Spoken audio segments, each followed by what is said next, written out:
Hello बच्चों, welcome to my channel seed academy और मैं हूं आपके साथ नेहा। आज का सेशन हमारा ज्योमेट्री के बारे में, हम लोग शेप्स के बारे में पढ़ रहे हैं और आज का हमारा टॉपिक है स्क्वायर। आज हम स्क्वायर के बारे में पूरा नॉलेज लेंगे, इसकी प्रॉपर्टीज के साथ साथ इसके फॉर्मूलाज के बारे में पढ़ेंगे कि इसके फॉर्मूले कैसे ड्राइव होते हैं। तो इस क्वेश्चन में आप ऑलरेडी देख रहे हैं कि यहाँ पर मैंने एक फिगर बनाई हुई है आपकी स्क्वायर के लिए। तो सबसे पहले इसकी प्रॉपर्टी को डिस्कस करते हैं कि कोई भी शेप आपकी स्क्वायर है या नहीं है, ये कैसे पता चलता है।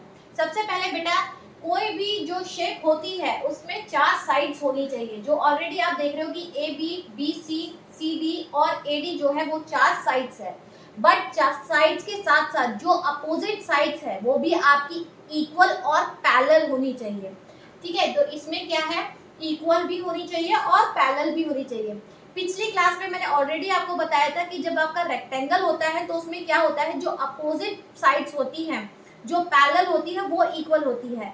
रेक्टेंगल और आपके जो स्क्वायर होता है उसमें सिर्फ 2 डिफरेंस होते हैं।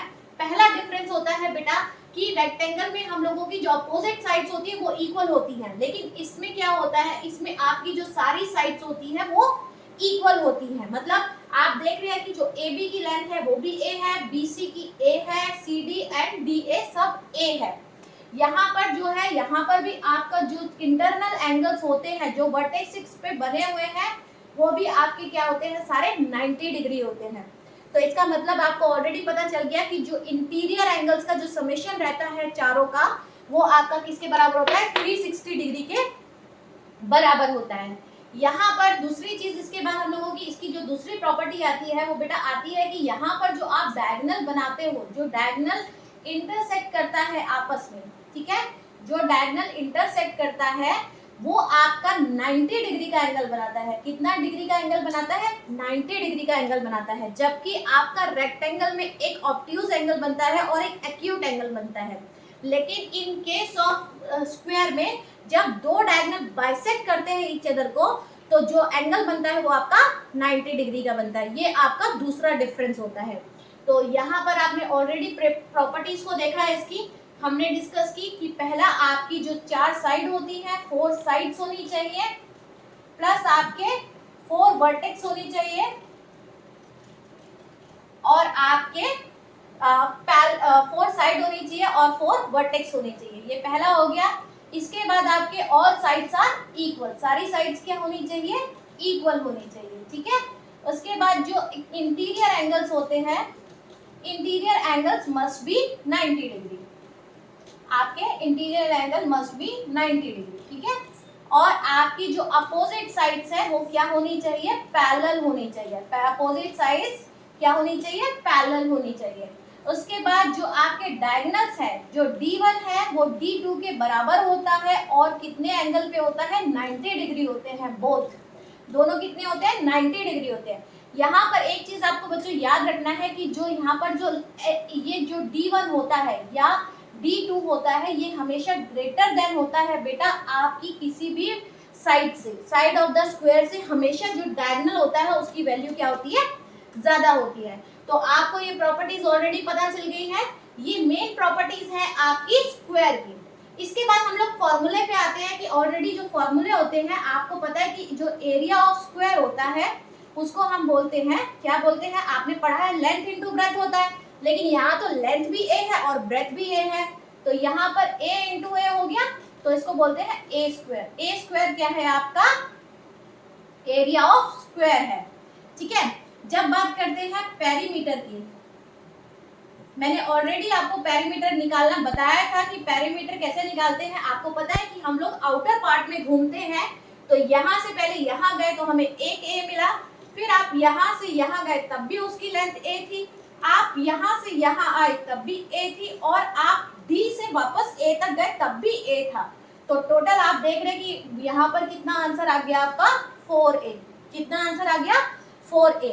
तो ये आपका पेरीमीटर ऑफ द स्क्वायर किसके बराबर होता है, 4 into side of the square के। उसके बाद बात करते हैं बेटा डायगोनल निकालने की, कि जब डायगोनल निकालना होता है तो आप डायगोनल कैसे निकालते हैं, डायगोनल ऑफ स्क्वायर के लिए। यहाँ पर भी मैं सेम चीज आपको बोलूंगी कि अगर मैं यहाँ से, आप मान लीजिए कि मैं इसको हटा देती हूँ, एक ही को यूज करते हैं, तो यहाँ पर आप देख रहे हैं कि ये जो है ये एक ट्रायंगल बन गया है, एक राइट एंगल ट्रायंगल को जो स्क्वायर है अगर उसमें एक डायगोनल लगाते हैं तो वो उस स्क्वायर को दो इक्वल राइट एंगल ट्रायंगल में डिवाइड करता है। तो अब यहाँ पर अगर मैं एक राइट एंगल ट्रायंगल लेती हूँ और उसमें पाइथागोरस लगाती हूँ तो आप देखेंगे क्या आएगा। यहाँ पर अगर ये D है डायगोनल तो आप इसको कैसे लिखेंगे कि आपको पता है कि हाइपोटेन्यूज स्क्वायर मतलब D का square is equal to that is perpendicular square. Perpendicular की वैल्यू क्या है a स्क्वायर और प्लस b स्क्वायर, बेस का स्क्वायर, बेस भी क्या है a स्क्वायर है। तो यहाँ पर आपका क्या बना d square is equal to 2a square.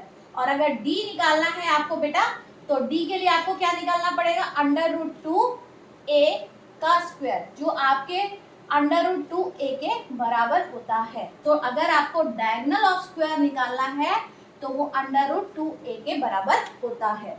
Hopefully आपको सब समझ में आया होगा कि यहाँ पर मैंने आपको कैसे कैसे निकाल के दिखाया है और आपको फॉर्मूले बिल्कुल रटने की जरूरत नहीं है, आप बिल्कुल अपने आप फॉर्मूले ड्राइव कर सकते हैं।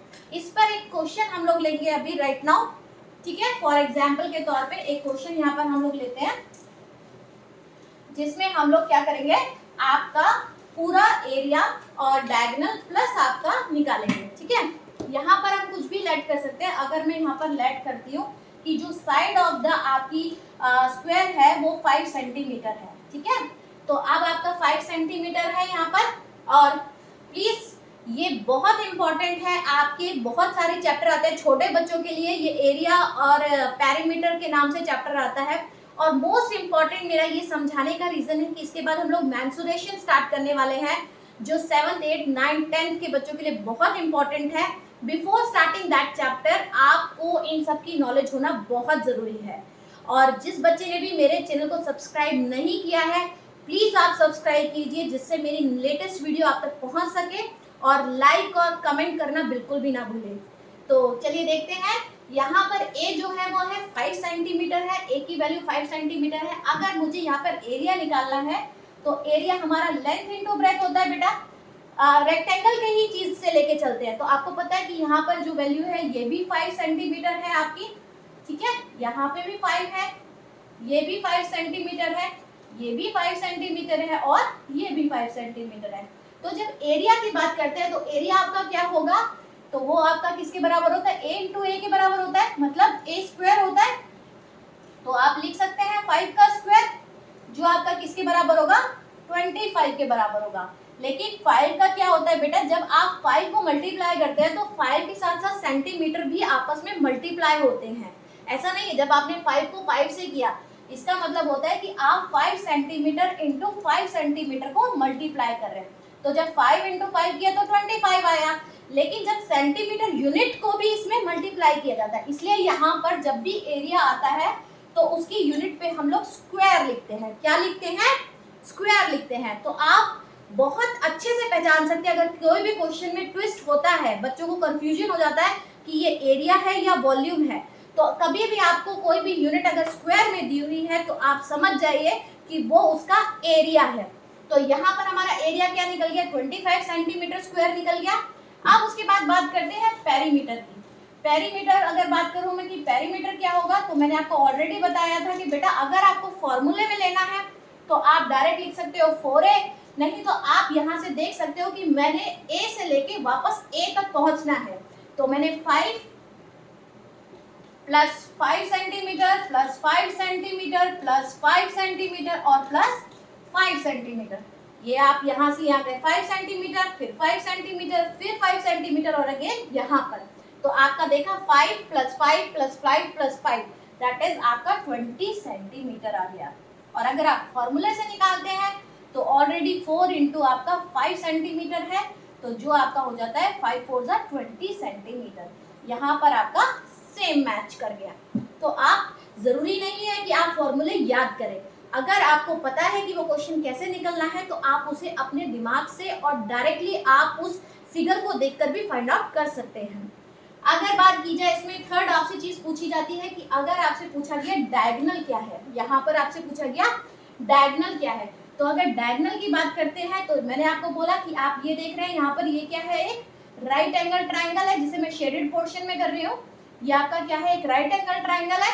तो यहाँ पे मैं पाइथागोरस लगाती हूँ। ये मेरा हाइपोटेन्यूज है, ये मेरा परपेंडिकुलर होगा, और बेस स्क्वायर ये आपका फॉर्मूला होता है आपका पाइथागोरस का। तो h क्या है यहाँ पे, d का स्क्वायर है इज इक्वल टू 5 का आपका स्क्वायर हो गया, प्लस ये बेस भी क्या है आपका 5 है, तो 5 5 से 25 प्लस 25 हो गया बेटा, तो आपका 50 हो गया। और यहाँ पर अगर आपको d चाहिए तो आपको इसको अंडर रूट देना पड़ेगा, नहीं देना पड़ेगा।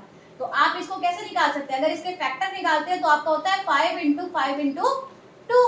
तो यहाँ पे कॉमन क्या, आपने 5 निकाला और अंडर रूट 2 हो गया। तो ये आपका डायगोनल आ गया, डायगोनल की लेंथ आ गई जो आपके स्क्वायर की है। ठीक है, तो होपफुली आपको ये चीजें समझ में आई होगी कि मैंने आपको कैसे ड्राइव करके बताया है, और आप विदाउट आप याद करें फॉर्मूले को, आप डायरेक्ट अपना क्वेश्चन निकाल सकते हैं। ठीक है, तो डू प्रैक्टिस से भूलना नहीं है, याद करना है बहुत अच्छे से, और जल्दी ही मैं नेक्स्ट वीडियो में आपके साथ आऊंगी और आपको नया टॉपिक हम लोग डिस्कस करेंगे।